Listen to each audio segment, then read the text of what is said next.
Supreme Court ruling against affirmative action, finding it unconstitutional to consider race in university admissions. We just heard from President Biden a short time ago saying he strongly disagrees with the decision.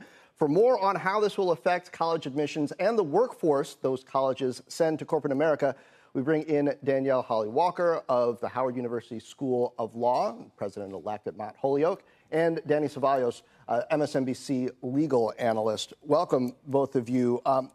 Danielle, I wonder if there are some potential impacts of this that everybody who's reacting might not realize, in that education is crucial to the future of the knowledge economy in this country. But will colleges, you think, be able to balance their classes now based on maybe economic factors or geographic factors that are measurable instead of using race and achieve a similar result?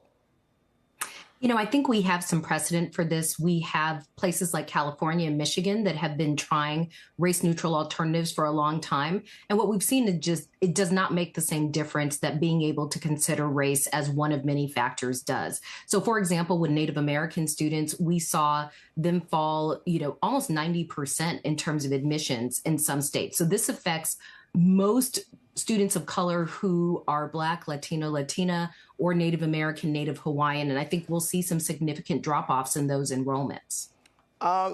Danny, what do you think happens to those students who are not getting into the schools that they used to get into? I don't know if you know the statistics on this, but are they just not going to college? There are other paths, such as community college to a four-year institution, that aren't followed that often, but are really very cost effective. Could we, in effect, end up pursuing more practical paths to higher ed because of this? Well, let's be honest. I mean, when it comes to the student who narrowly missed getting into Harvard, that student is probably not going to go to welding school. That student might go to Dartmouth and have an equally wonderful life and career.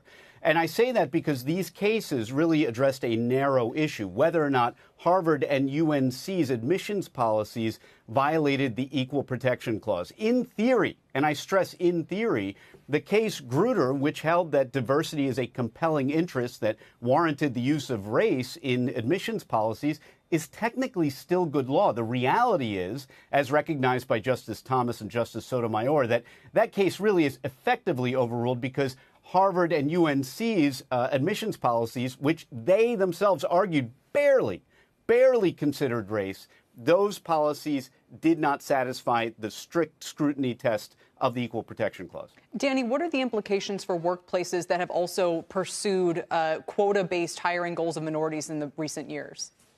Well, that's a really interesting point because constitutionally, we've carved out, at least historically, this one place.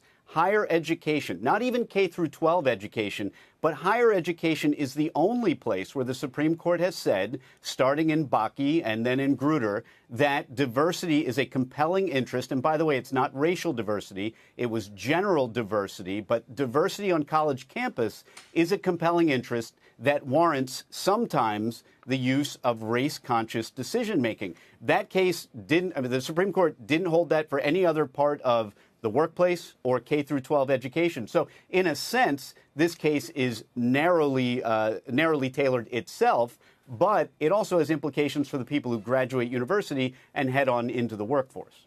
Danielle, I wonder if people realize how much the college admissions process has changed in a generation over 20 years. It used to be people applied to 3 or 4 schools and then, picked one. Now a lot of young people are applying to 20 schools, and the challenge for these schools is to yield, to figure out, are these young people really serious? Who can we actually get? The school that really cares about curating a diverse class, can't they still, through visits, through Zoom conversations, figure out who these students really are across all kinds of dimensions and make their pitch to be the school that they choose? Can't they still recruit a diverse class?